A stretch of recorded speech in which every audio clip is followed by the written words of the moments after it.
ही से जीवन के हर पल का आनंद उठा लो, आज ही से मन की एक नई शांति पालो। समय आ गया बदलने का, समय आ गया कुछ करने का, अब उठा लो आनंद प्रतिदिन के जीवन का। आनंद लो प्रतिदिन के जीवन का में आपका स्वागत है। मुझे खुशी है कि आज आप हमारे साथ जुड़े। हम इस श्रृंखला में कुछ हफ्तों से हैं और मेरा विश्वास है कि बहुत लोगों को मदद कर रही है। हमने लोगों से हमें 30 दिन देने के लिए कहा और हमें परमेश्वर के सामर्थ्य वचनों के द्वारा उनके जीवन के विषय, उनका दृष्टिकोण बदलने दे। जॉन मैक्सवेल एक लेखक और वक्ता है जो कई वर्षों से लोगों को उनकी मनोदशा की सामर्थ्य के विषय बता रहे हैं और आज वो मेरे साथ में मेरे विशेष मेहमान के रूप में है। जॉन, आपके साथ फिर से आना बड़े आनंद की बात है। हाँ, मनोदशा का किसी बात से क्या संबंध है? मनोदशा का संबंध हमारे जीवन के हर एक दृष्टिकोण से है, यथार्थ के साथ में है। आप और मैं दोनों जानते हैं कि मनुष्य अपने हृदय में जैसे सोचता है बिल्कुल वह वैसा ही है। बिल्कुल सही है। क्या कहा? आप अपनी सफलता से बस एक मनोदशा की दूरी पर हैं? मैं उस पर विश्वास करता हूँ। मैं विश्वास करता हूँ कि कई लोग यदि बस एक बार खड़े हो जाएं तो वे रुकावट या असफलता के ऊपर फिर से विजय हो सकते हैं। वे तो बहुत ही निकट है। सच में तो कई बार मैं आश्चर्य करता हूँ कि बहुत से लोग सफलता के बहुत ही करीब होते हैं परंतु वे वहां पर नहीं पहुंच पाते क्योंकि वे एक बार फिर खड़े नहीं हुए हैं। चाहे आप विश्वास करें न करें, परंतु हमारी सफलता के लिए लगने वाली मनोदशा में से एक है नम्रता की मनोदशा। और मैं सोचती हूँ कि कई बार लोग उसे नहीं समझ पाते। वे सच में नम्रता की मनोदशा की कीमत नहीं जानते हैं। आपने नम्रता के विषय क्या सीखा? मैंने एक बात पाई है कि नम्र लोग शिक्षा ग्रहण करते हैं। हाँ, और जब कभी मैं ऐसे व्यक्ति को देखता हूँ जिसमें शिक्षा ग्रहण करने की आत्मा नहीं है और मैं जानता हूँ वे नम्र नहीं है। मेरी किताब विनिंग विद पीपल में मैंने एक सिद्धांत रखा है। उस सिद्धांत को मैं सीखने का सिद्धांत कहता हूँ, जो कहता कि हर एक व्यक्ति में वह क्षमता है कि मुझे कुछ सिखाएं। अच्छी बात है। अब मैं सच में इस पर विश्वास करता हूँ। मैं विश्वास करता हूँ कि हर एक व्यक्ति में क्षमता है कि मुझे कुछ सिखाएं। जब आप किसी व्यक्ति के साथ होते हैं उसे आप कम ना आंकें, आप उस व्यक्ति के साथ में रहें और आप कहें यदि मैं इस व्यक्ति के साथ में संबंध रखूं तो निश्चय ही वे मेरे जीवन में ऐसा कुछ करेंगे जिससे मैं सीखूंगा। मैंने सीखने के विषय 3 दृष्टिकोण देखे हैं। उसमें से एक है ढीठ मनोदशा, आज जिसके विषय हम सब जानते हैं। उस तरह का व्यक्ति कहता है मुझे तो कोई नहीं सिखा सकता है। ऐसे व्यक्ति से आप सावधान रहें, उसके लिए रास्ता खोल दें। साथ ही सरल मनोदशा के लोग भी ऐसे होते हैं, विशेष करके आत्मिक छत्रछाया में देखे तो मसीह समुदाय में ऐसे लोग होते हैं। और फिर मैंने ऐसे बहुत से लोग देखे जो ये कहते हैं कोई व्यक्ति मुझे सब कुछ सिखा सकता। मैं सोचता हूँ वे बहुत ही सरल लोग हैं। वे कहते हैं मुझे मेरे जीवन पर छत्रछाया चाहिए। एक व्यक्ति कई बार लोग आकर कहते हैं कि आप मेरे जीवन के लिए छत्रछाया बनेंगे। मैं कहूंगा नहीं, मैंने आपके जीवन की छत्रछाया नहीं बन सकता हूँ। मैं आपकी अपेक्षा जानता हूँ। आप चाहते कि मैं हर बात में बुद्धिमान और चतुर हो जाऊं और शायद मैं कुछ ही बातों में बुद्धिमान हो सकता हूँ और बहुत सी ऐसी बातें होती जिसके विषय मुझे कुछ भी नहीं मालूम है। मैं सोचता हूँ कि छत्रछाया की सोच के बारे में सरलता आती है कि एक व्यक्ति मेरी सारी जरूरतें पूरी कर सकता है। परंतु हम इस सीखने के सिद्धांत से क्या पाते हैं कि, और मैं सोचता हूं कि यह देखने का एक तरीका है कि हर एक व्यक्ति मुझे कुछ सिखा सकता है। जब मैं एक पास्टर था, मुझे याद है मेरे सेवकाई के आरंभ में, शायद मेरे सेवकाई के पहले 6 महीने में मैंने जाना कि परमेश्वर ने मुझे जो करने के लिए बुलाया है उसे करने के लिए मैं पर्याप्त नहीं हूं। मैं बहुत निराश हो गया। मैंने अपने कॉलेज की पढ़ाई पूरी की थी परंतु अब मैं अभी असली लोगों के साथ में असली बातों के साथ व्यवहार कर रहा था और अचानक मैंने पाया कि मैंने इसे स्कूल में नहीं पाया या किताब में नहीं पढ़ा। दुख के साथ कैसे व्यवहार करूं? एक उत्तम बात मैंने की कि लगभग 6 महीने के बाद में मैं उन पास्टर से 30 मिनट मांगने लगा जो बहुत अनुभवी थे और परमेश्वर ने उनके जीवन में उनके बहुत कामों पर आशीष दी थी और मैं उनसे 30 मिनट मांगता था। वे मुझे नहीं जानते थे। मैं तो दक्षिण इंडियाना में एक छोटी सी कलीसिया का पास्टर था। मैं कहता था मेरा नाम जॉन मैक्सवेल है, आप मुझे नहीं जानते। मैं एक पास्टर हूं और आपकी सराहना करता हूं। और उनका ध्यान लेने के लिए मैं उनसे कहता था, यह तो 1977 के लगभग की बात है, मैं उनसे कहता मैं आपके 30 मिनटों के लिए आपको $100 दूंगा। मुझे बस उनका ध्यान आकर्षित करना था क्योंकि जो उनसे बातें करना चाहते थे उनसे मुझे खुद को अलग रूप में दिखाना था क्योंकि मैं बहुत भूखा था। अब उन दिनों में $100 मेरे लिए बहुत अधिक हुआ करते थे क्योंकि मैं वर्ष में $5,000 से $6,000 कमाता था और $100 बहुत थे। देखा जाए तो 3 वर्षों के समय में ही मैं अमेरिका के 10 पास्टर के साथ में बैठा और उनके नाम यदि मैं आपको बताऊं तो बहुत से लोग यहाँ तक के दर्शक भी उन्हें जानते हैं। उनकी तो बहुत बड़ी कलीसियां हैं। मैं कमरे में टेप रिकॉर्डर और प्रश्नों से भरे हुए 5 पन्ने लेकर जाता था। मेरे पास केवल 30 मिनट होते थे, इसलिए मैं तुरंत वहां पर बैठकर उनसे प्रश्न पूछने लगता था, टेप रिकॉर्डर ऑन करता था और जितनी जल्दी हो सके उतनी जल्दी मैं लिखता था। और जब 30 मिनट पूरे होते थे, निश्चय ही मैं पूरे प्रश्न नहीं पूछ पाता था। मेरा टेप रिकॉर्ड में बंद करता था, खड़ा होता था और उनसे हाथ मिलाता था और मेरी जेब से $100 का चेक निकाल कर उन्हें देता और कहता बहुत बहुत धन्यवाद। उन सभी 10 परिस्थितियों में उन पास्टर ने मेरी ओर देखा और वह चेक मेरे हाथ में वापस थमा दिया। ये अच्छा है। मतलब उन्होंने उस बच्चे से मुलाकात की थी, हाँ। जो एक अच्छा पास्टर होना सीखना चाहता था। हर समय नहीं, परंतु कभी कभी उन्होंने कहा ये दोपहर के भोजन के लिए चले। हम भोजन के लिए गए। आप अपने हीरो के साथ में भोजन कर रहे हैं और आप अपने हीरो के साथ में भोजन नहीं कर सकते। भोजन गले से नीचे नहीं उतरता, प्लेट में ही घूमते रहता है। और मुझे याद है 3 परिस्थितियों में हम वापस उनके ऑफिस में गए और उन लोगों ने मुझ पर हाथ रख के प्रार्थना की। जॉयस में वहां पर वापस पार्किंग लॉट में जाकर अपनी कार में बैठकर एक बच्चे के समान रोता था और मैं कहता था, परमेश्वर, यदि तूने उस व्यक्ति के लिए इसे किया है तो क्या तू मेरे जीवन में उसी प्रकार की कृपा करेगा, जिसने केवल मेरी सेवकाई के लिए एक कथन निश्चित नहीं किया परंतु साथ में मेरे जीवन के लिए भी उसने निश्चित किया। वह सामान्यतः कहता है, यदि आप सच में सुधरना चाहते हैं तो आपको खुद को नम्र करना होगा और उन लोगों के पास जाना होगा जो आपसे तेज, बुद्धिमान, चतुर और ज्यादा अनुभवी हैं। और हम में से सबके समान कोई एक व्यक्ति बुद्धिमान नहीं है। हाँ। मैं सोचता हूं कि नम्र मनोदशा तो मुझे प्रश्न पूछने की अनुमति देती है। नम्र मनोदशा मुझे चोट खाने की अनुमति देती है। नम्र मनोदशा के कारण मैं आपके पास आकर कहता हूं, जॉयस, आपके पास उस क्षेत्र में अनुभव है जो मेरे पास नहीं है। क्या आप मुझे सिखाएगी? क्या आप मुझे मेरी गलतियां दिखाएगी? क्या आप मुझे दिखाएगी? मैं सोचता हूं कि नम्र मनोदशा सीखने और अनुभव और उन्नति के लिए द्वार खोलता है। मैंने कई बार कहा, अनुभव सबसे उत्तम शिक्षक है। मूल्यांकन किया गया अनुभव सबसे उत्तम शिक्षक है। आपको बस किसी बात का अनुभव ही नहीं करना होगा, परंतु आपको खुद से पूछना है कि मैंने क्या अनुभव पाया और फिर मूल्यांकन करें। नम्र मनोदशा के विषय में मैंने यह सीखा कि मैं आपके समान लोगों के पास में आऊं जिन्हें परमेश्वर ने बहुत मार्गों में आशीषें दी है और मैं उनसे प्रश्न पूछूं और उसके अनुसार करने लगूं और जो कुछ आपने मुझे सिखाया है उससे मैं उन्नति पाऊं। वास्तव में जब आप किस विषय में सोचते हैं, यदि दर्शकों के पास नम्र मनोदशा है तो 30 दिन जॉयस आप बता रही है कि मनोदशा कैसे बदलें।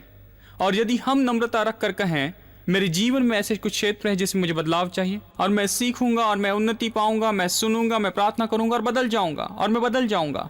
और यदि वे इन 30 दिनों के अनुभव में से आपके साथ में होकर जाएंगे और नम्र मनोदशा रखेंगे, तो मैं आपको शाश्वती देता हूं कि हर एक दर्शक इस महीने के अंत में कहेगा, मैंने तो अपने जीवन में बड़े बदलाव किए हैं। मैं विश्वास करती हूँ कि जो पहले से हमारे साथ पिछले 2 हफ्ते से इस अनुभव में हैं, बिल्कुल सही। उनके पास बड़ी गवाही है। जब आप बता रहे थे तो मैं कुछ बातों के विषय सोच रही थी। सबसे पहले हमारी सेवकाई एक महिला अगुआ है जिसके पास निश्चय ही एक नम्र मनोदशा है, क्योंकि वो एक बात करती है, हालांकि उसके पास किसी बात के लिए उत्तम विचार हैं या किसी बात को कैसे सुधार लें इसके विषय योजना है। वो हमेशा अपने 4-5 लोगों को फ़ोन करके कहती है कि मेरा ये महसूसीकरण है और मैं चाहती हूँ कि आप इसे दूर करें। मैं चाहती हूँ कि आप इसमें से जो कुछ गलत देखते हैं वो मुझे बताएं। जानते हैं ये अद्भुत है कि कैसे हम उस पर विश्वास करते हैं और उसका आदर करते हैं और उस पर भरोसा रखते हैं। इसलिए ये ज़रूरी नहीं कि जिन लोगों के पास नम्र मनोदशा है वे हमेशा हर बात में सबसे नीचे रहते हैं। बहुत से लोग सोचते हैं यदि मैं नम्र हूं तो मैं बस कुचला जाऊंगा और यदि मैं नम्र हो जाऊं तो लोग क्या सोचेंगे, परंतु जो लोग खुद को नम्र बनाते हैं, बिल्कुल सही है, उन्हीं पर आप भरोसा रखना चाहते हैं। बिल्कुल सही। जब आप बात कर रहे थे तो मैंने दूसरी बात सोची कि जीवन भर सीखने वाली मनोदशा रखना और ये महसूस करना कि आप सबसे कुछ न कुछ सीख सकते हैं। जो हम लोगों से सीखते हैं उसे ये होना ज़रूरी नहीं कि हम उसे करना ही चाहते हों। कई बार हम लोगों से वो सीखते हैं जिसे हमें नहीं करना चाहिए। कई बार हम उस व्यक्ति के साथ होते हैं जिसके साथ रहना मुश्किल होता है, या ऐसा होता है जिसके साथ व्यवहार करता है आनंद नहीं मिलता, और हम सोचते हैं मैं यहाँ क्या करूँ। शायद आप सीख रहे हैं कि लोगों के साथ कैसे व्यवहार ना करें। सही है। मैंने अपने जीवन के अलग अलग समयों में कुछ ऐसे अगवेपन में रहते हुए सीखा है जिन्होंने मेरे साथ सही व्यवहार नहीं किया था और उससे लोगों ने कैसे महसूस किया, और फिर मैंने उन बुरे अनुभवों से सीखा कि जैसे मुझसे व्यवहार किया गया उससे भी उत्तम तरीके से व्यवहार करूं। बिल्कुल सही। मेरे एक मित्र थे जो कलीसिया में स्टाफ थे और जब सीनियर पास्टर ने एक ऐसे मार्ग में अगुवाई की जो शायद सही नहीं था या एक तरीके से वह सहमत नहीं था, इसलिए असहमत होने या समस्या झगड़ा उत्पन्न करने के बजाय वह ऑफिस में गया और उसने बुरे अगवेपन से जो कुछ भी अनुभव पाए थे वह सब लिख लिए और उसने यह सब एक फाइल में लगा दिए जो कहती थी मैं कभी सीनियर पास्टर बनूंगा। तो कई वर्षों के बाद में वो सीनियर पास्टर बन गया और उसने कहा जॉन, मैं वापस उस फाइल की ओर गया और उन सब बातों को निकाला जिसे मैंने सकारात्मक और नकारात्मक रूप में लिखा था कि मैं उन्हें अपने जीवन में लागू करूं। और जब मैं उन उदाहरणों को पास्टर को बताता हूं तो वे कहते हैं ठीक है, आपने कौन से प्रश्न पूछे थे? और मैं उन्हें बताता हूं मेरे पास तो कोई सूची नहीं है, मेरे पास वो प्रश्नों के पन्ने भी नहीं है। कई बार देखा जाए तो उन्होंने मुझे यह उत्तर नहीं दिया था। कई बार जॉयस, यह तो परमेश्वर के महान सही कहा जनों के साथ में कुछ मिनटों के लिए साथ रहने वाली आत्मा थी। और ये बात सच है कि उन्होंने आपको ये तो बिल्कुल सही है 30 मिनट दिए हैं। उन्हें आपसे बहुत कुछ कहना है, क्योंकि बहुत से लोग नए सेवक से गड़बड़ी नहीं करेंगे, ऐसे छोटे बच्चे से जिसे वे नहीं जानते हो। उनके पास ये मनोदशा हो सकती है कि तुम मेरे लिए कुछ नहीं हो, तुम मेरे जीवन में नहीं हो, मैं जो कर रहा हूँ उसका तुम भाग नहीं हो और मेरे पास उसे करने के लिए समय नहीं है। इसलिए ये बात कि उन्होंने आपको समय दिया उनके विषय बहुत कुछ कहता है। यह सही, मैं सोचता हूँ कि हम सच कह रहे हैं कि नम्र मनोदशा तो कुचला जाना नहीं है। यह तो वह है जो काफी सुरक्षित है और काफी भूखा रहना है और काफी लगन रखना है और हम इच्छा रखें कि हम खुद को नम्र करें और लोगों के पास जाएं जिनके पास वह अनुभव है जो हमारे पास नहीं है, उनके पास वह बुद्धि है जो हमारे पास नहीं, और हम उनके पास कहें मैं सच में चाहता हूं कि आप मूल्य जोड़े मेरी मदद करें। और जानते हैं, जब लोग मेरे पास आकर ऐसे कुछ प्रश्न पूछते हैं तो मैं उन्हें कभी नीचा नहीं देखता। वास्तव में मैं उनकी ओर देखकर कहता हूं यह तो एक व्यक्ति है जो खुद की उन्नति करना चाहता है, यह एक व्यक्ति है जो उन्नत होना चाहता है। और मैं इस तरह की आत्मा की ओर खींचा जाता हूं और मैं सोचता हूं कि कई बार हम सोचते हैं कि इस तरह की आत्मा लोगों को हमारे पास नहीं लाती है, परंतु वह प्रभाव डालना, वह भूख, मैं सोचता हूं कि कई बार वह बात होती है जो चुंबक के समान लोगों को हमारे पास संबंधों में लाती है। जॉन, मैं सोचती हूँ कि ऐसे भी लोग होते हैं जिन्हें स्वीकार करना दूसरों की तुलना में आसान होता है। मैं सोचती हूँ कि हम परिस्थितियों को कैसे देखते हैं। मैं यहाँ पर बैठे हुए सोचती हूँ कि मैं ऐसे व्यक्ति के पास जाऊं जो सच में इस क्षेत्र में अध्ययन पाया है और उससे पूछूं कि हमें क्या करना चाहिए। हम देखते हैं कि हमारे परिवार में से पूरा अलग दिखने वाला व्यक्ति हमें कुछ करने के लिए कहे, या हमारे बच्चों में से एक हमें कुछ करने के लिए कहे, या आपके अधीनता का कोई व्यक्ति बताना चाहता है। इसलिए मैं सोचती हूँ कि नम्रता की असली परीक्षा किसी की सुनना नहीं, विशेषज्ञ की, परंतु ये कि जो बाइबल कहती है उस पर क्या हम विश्वास करते हैं कि ज्ञान तो बच्चों के मुंह से भी आ सकता है। हमारे सब बच्चे हमारे लिए काम करते हैं और कई बार वे मुझे मेरे ही संदेश सुनाना चाहते हैं और इससे निकलना संसार में सबसे आसान नहीं है। हम अब ब्रेक लेंगे और हम वापस आकर देखेंगे कि बहुत से लोग सहमत होते हैं कि मनोदशा महत्वपूर्ण है। जब हम वापस आएंगे तो हम बातें करेंगे धन्यवादी मनोदशा के महत्व और उसे कैसे किया जाता है इस विषय पर। क्या आप कभी कभी एक या दो बातों के लिए धन्यवादी होते हैं? हम ऐसी मनोदशा कैसे बना सकते हैं जो सच में कह सके मेरा लक्ष्य है कि मैं सबसे अधिक धन्यवाद करने वाला व्यक्ति बनूं। लौटकर हम इस विषय चर्चा करेंगे।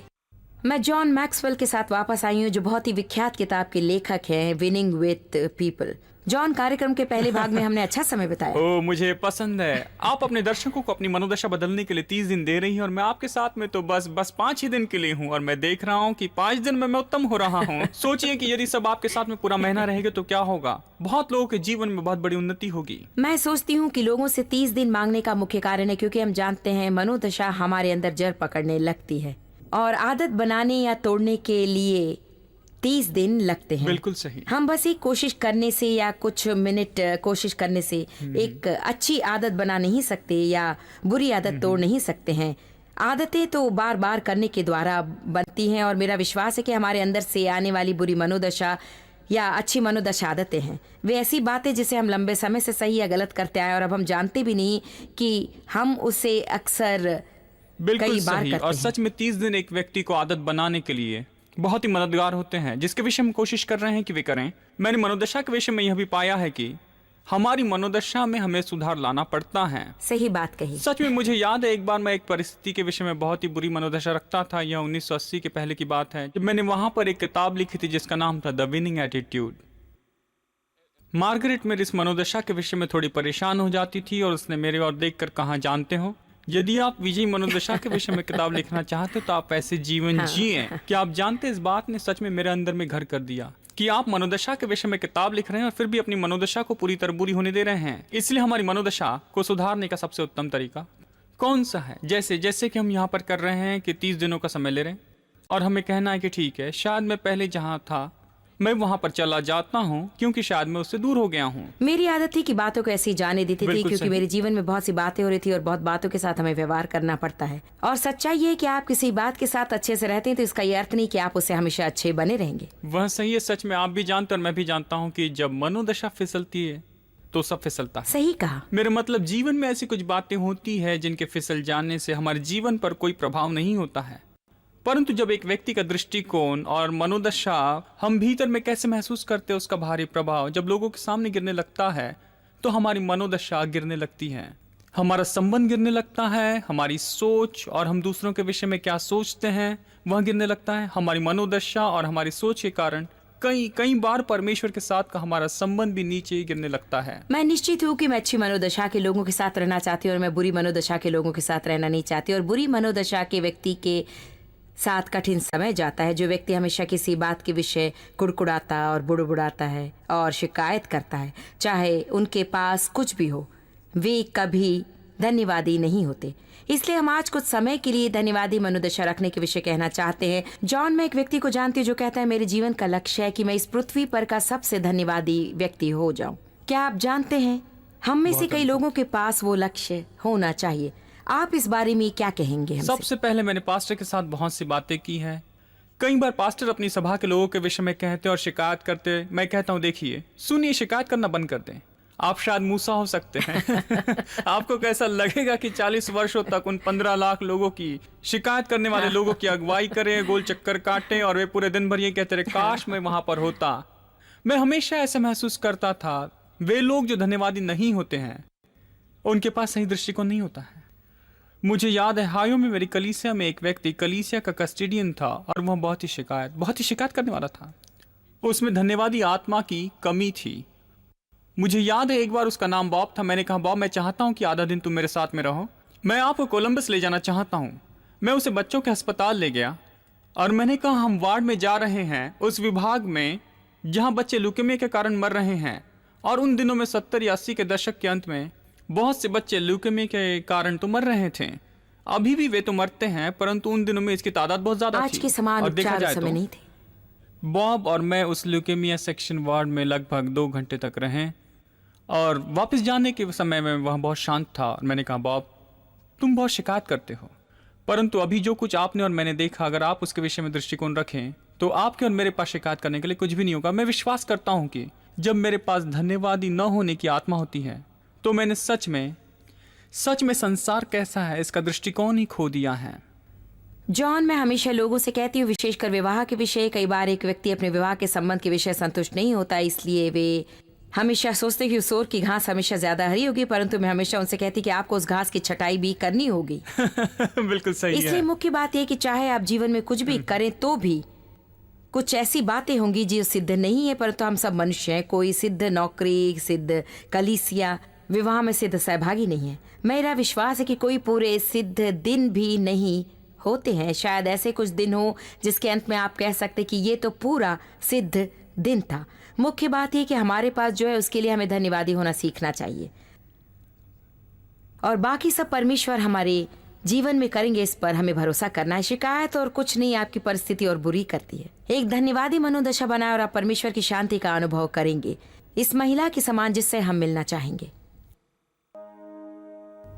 मेरे छोटे बेटे को युद्ध के आरंभ से ही इराक भेजा गया और उसने पहला वर्ष वहाँ बिताया। मैंने हर दिन और हर रात आंसू बहाए, प्रार्थना की, परंतु ये विश्वास नहीं किया कि वो सुरक्षित लौट आएगा। प्रतिदिन युद्ध होता गया तो मैंने सोचा मैं पूरी तरह टूट जाऊंगी और युद्ध चलता रहा। दिन ब दिन बदतर होता गया। वो घर वापस आया, परमेश्वर को स्तुति, वो घर जीवित और सुरक्षित लौट आया। मैं बहुत धन्यवादी हूँ। फिर 6 महीने के बाद उन्होंने कहा कि उसे फिर से इराक जाना होगा और मैंने सोचा वो कैसे कर सकते हैं, ऐसे कैसे कर सकते हैं। जबकि मेरे पास इतना विश्वास था और परमेश्वर ने उसे छुड़ाकर वापस भेजा था। सकारात्मक रूप में देखना तो प्रतिदिन की चुनौती है। जॉयस सिखाती हैं कि हम हमारे जीवन के प्रत्येक बात के लिए कैसे धन्यवादी होना है। हर एक मिनट आशीष है। हमारी परीक्षाएं होती हैं, परंतु ये ऐसा ही बना है, ऐसा ही बना है। हमारे जीवन का हर मिनट बना हुआ है। मैंने परमेश्वर से मैं ही क्यों कहना बंद किया, मैं ही क्यों, मेरा ही बेटा क्यों, फिर से क्यों, परंतु ये कहना शुरू किया, धन्यवाद प्रभु, ये नया दिन है, मेरा बच्चा जीवित है, मेरा बेटा जीवित और कुशल है, वो हमारे पास वापस आ रहा है। परमेश्वर ने जो कुछ भी किया वो सही होगा। बाइबल पहला थिस्सलुनीकियों 5:18 में कहती है, हर बात में प्रभु का धन्यवाद करो, चाहे परिस्थिति कुछ भी क्यों ना हो, धन्यवादी हो और धन्यवाद दो, क्योंकि मसीह यीशु में तुम्हारे लिए परमेश्वर की यही इच्छा है। ये तो अद्भुत वचन है ना जॉन? यह तो बहुत ही अद्भुत है। जब कभी मैं इसे पढ़ता हूँ तो मैं खुद को खोजने लगता हूँ और यह समझने लगता हूँ, यह तो कुछ ऐसा नहीं है जिसके विषय में वह मुझसे आशा करता है। यह कुछ ऐसा है जो मुझे सीखना है, जिसे मैं पा सकता हूँ। सच में आज्ञा है। यह आज्ञा है, इसीलिए मुझे इसे पूरा करना है। आप जानते हैं जॉन, जब हम ये गवाही देख रहे थे तब मैं सोच रही थी कि कैसे जब किसी के साथ कुछ होता है तो हम उसे आसान रूप में देखते हैं और ये मानो शर्म की बात हो, परंतु बातें सबके साथ होती हैं। परंतु जब ये हमारे साथ होती है, ओह हाँ, मानो ये छोटी सर्जरी और बड़ी सर्जरी के समान है। छोटी सर्जरी तो आप पर है और बड़ी सर्जरी मुझ पर है। बिल्कुल सही और है। मैं सोचती हूँ कि हम हमेशा कहते हैं कि मैं ही क्यों प्रभु, और शायद हम ये कहना चाहिए कि मैं क्यों नहीं प्रभु। क्यों नहीं मैं यदि क्यों दूसरे हजारों लोगों के साथ हो सकता है तो आखिर फिर मैं वो व्यक्ति क्यों बनूं जो किसी बात में से होकर ना गया हो। देखिए, हमारे जीवन में झूठे और बिना कारण की अपेक्षाएं होती हैं और वे हमारा आनंद लूटती हैं। मैं नहीं कहती कि उठकर विनाश की अपेक्षा करें, क्योंकि मैं समस्याओं की अपेक्षा सकारात्मक होने में विश्वास करती हूँ, परंतु हमें साथ में जान लेना है कि हम संसार में हैं, शैतान असली है और दुष्ट की सामर्थ्य खुली है। पृथ्वी पर कोई भी लोग पूरी तरह से सिद्ध नहीं है और हमें बातों के साथ व्यवहार करना है, और यदि हम इन बातों में धन्यवादी हों, हमारे साथ बने रहें और मैं आपसे कल मिलने की कामना करती हूँ।